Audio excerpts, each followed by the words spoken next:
साथियों नमस्कार, जय हिंद और जय भारत। दोस्तों, आज की वीडियो में हम चर्चा करेंगे, आपको महत्वपूर्ण जानकारी देंगे कि आपकी कोई हड्डी की चोट है, ठीक है, जैसे रीढ़ की हड्डी हो या कहीं फ्रैक्चर हुआ हो या घुटने की हड्डी हो, तो कहीं भी आपको हड्डी से संबंधित चोट लगी है तो उसके लिए यदि आपका इंजरी रिपोर्ट या कोर्ट ऑफ इंक्वायरी नहीं हुआ है तो क्या आपको डिसेबिलिटी पेंशन मिलेगी। इस चीज़ को समझना है कि क्या इंपॉर्टेंस है इंजरी रिपोर्ट और कोर्ट ऑफ इंक्वायरी की। कुछ मामलों में कोर्ट ऑफ इंक्वायरी की ज़रूरत नहीं है, जैसे कि आपका गेम परेड में अगर चोट लगी है तो उसके लिए कोर्ट ऑफ इंक्वायरी की ज़रूरत नहीं है। लेकिन पीटी परेड और गेम के अलावा यदि आपको कोई चोट लगी है, कोई आप ऑफिशियल ड्यूटी कर रहे थे या नहीं कर रहे थे, उस दौरान कोई आपको इंजरी हुई है, मैं इंजरी की बात कर रहा हूँ, और इंजरी के मामले में एट्रीब्यूटेबिलिटी कंसीडर कब की जाएगी, जब आपकी उस इंजरी का जिसकी वजह से आपको परमानेंट लो मेडिकल कैटेगरी कर दिया, उस इंजरी का और मिलिट्री सर्विस का एक कैजुअल कनेक्शन एस्टेब्लिश होगा, तभी वो एट्रीब्यूटेबल टू मिलिट्री सर्विस मानी जाएगी। और उन मामलों में इंजरी रिपोर्ट और कोर्ट ऑफ इंक्वायरी बहुत ही ज़रूरी है। अगर इंजरी रिपोर्ट और कोर्ट ऑफ इंक्वायरी नहीं है तो इसकी संभावना बहुत ज़्यादा है कि आपकी डिसेबिलिटी का जब कोई कैजुअल कनेक्शन एस्टेब्लिश नहीं होगा तो आपका डिसेबिलिटी पेंशन रिजेक्ट हो सकता है।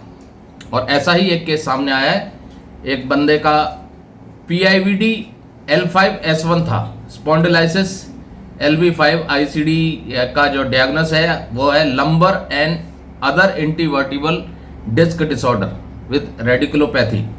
रीढ़ की हड्डी से संबंधित उनको डिसेबिलिटी थी जिसमें वो परमानेंट लो मेडिकल कैटेगरी हुए थे।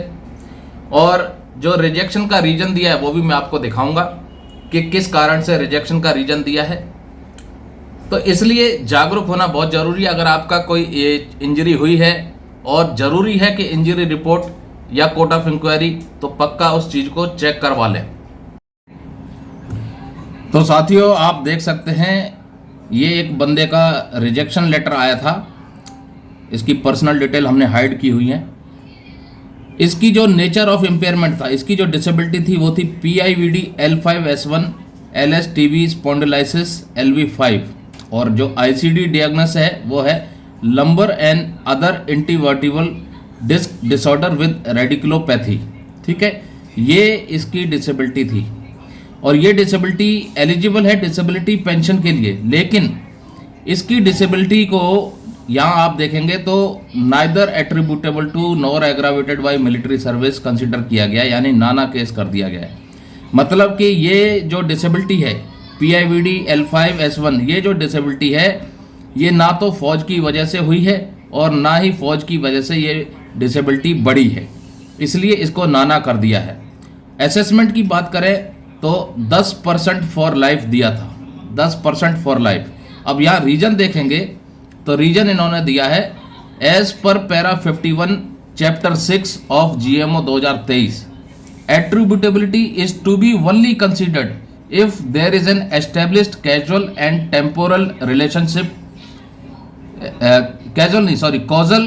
temporal relationship of these conditions with an injury sustained due to military service। Clear है कि भाई जो नया GMO है 2023 का, उसका चैप्टर 6 का पैरा 51, उसके मुताबिक इस डिसेबिलिटी की एट्रीब्यूटेबिलिटी तभी कंसिडर की जाएगी जब कोई कॉजल या टेम्पोरल रिलेशनशिप एस्टेब्लिश हो रहा है इस कंडीशन में कि ये इंजरी फौज की वजह से हुई है। और एग्रावेशन की बात करें तो एग्रावेशन के लिए लिखा है no aggravation factor of the disease given in GMO 2023। तो एग्रावेशन का जो टर्म है वो इस डिसेबिलिटी में दिया ही नहीं है GMO 2023 में। और उसके बाद लिखा है अब एग्रावेशन है नहीं, एट्रीब्यूटेबिलिटी का ऑप्शन तो है, लेकिन वो कब होगा जब कोई कॉजल या टेम्पोरल रिलेशनशिप एस्टेब्लिश हो रहा है इंजरी में और मिलिट्री सर्विस में। अब आगे इन्होंने लिखा है, in absence of injury report and court of inquiry causal connection of the disability with military service is not established and hence the disability is considered as नाना। ठीक है भाई, इस इंजरी से संबंधित इस बंदे का इंजरी रिपोर्ट नहीं था, कोर्ट ऑफ इंक्वायरी नहीं था, इसलिए जो कॉजल कनेक्शन था कि ये डिसेबिलिटी क्यों हुई है, जो कॉजल कनेक्शन था इस डिसेबिलिटी का और मिलिट्री सर्विस से संबंधित कनेक्शन एस्टेब्लिश नहीं हो रहा था, जिसकी वजह से इसकी जो डिसेबिलिटी है वो neither attributable to nor aggravated by military service consider की गई है, यानी कि नाना कर दी गई है। और फैसला दे दिया गया है, जब कंपोजिट असेसमेंट ऑफ डिसेबिलिटी की बात करें तो नील फॉर लाइफ, यानी कि डिसेबिलिटी पेंशन के लिए ये डिसेबिलिटी इस बंदे की जो है क्वालिफाई नहीं करती, इसलिए रिजेक्ट हो गया है। तो दोस्तों, इसलिए जो डॉक्यूमेंट है जिनकी ज़रूरत है, आप पक्का चेक करें कि वो डॉक्यूमेंट आपके पूरे हैं कि नहीं है। अगर कोई इंजरी है, आपको कोई चोट लगी है, तो उस चोट के लिए इंजरी रिपोर्ट इनिशिएट की जाती है, और अगर कोर्ट ऑफ इंक्वायरी की ज़रूरत है तो कोर्ट ऑफ इंक्वायरी भी इनिशिएट होती है, कन्वीन की जाती है।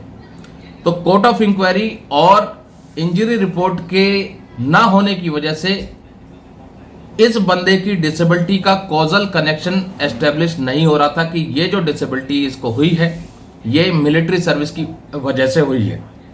एग्रावेशन का जो टर्म है इस डिसेबिलिटी में जीएमओ 2023 में कोई एग्रावेशन का फैक्टर नहीं दिया है, इसलिए एग्रावेशन का तो मीनिंग ही खत्म हो गया। एट्रीब्यूटेबिलिटी का दिया हुआ है, लेकिन इन एब्सेंस ऑफ इंजरी रिपोर्ट और कोर्ट ऑफ इंक्वायरी, इन दोनों के अनुपस्थिति में कॉजल कनेक्शन एस्टेब्लिश नहीं हुआ, इसलिए डिसेबिलिटी को जो है neither attributable to nor aggravated by military service consider करके इनका डिसेबिलिटी पेंशन रिजेक्ट कर दिया। अब सवाल खड़ा होता है कि क्या इनको आगे मिल सकता है?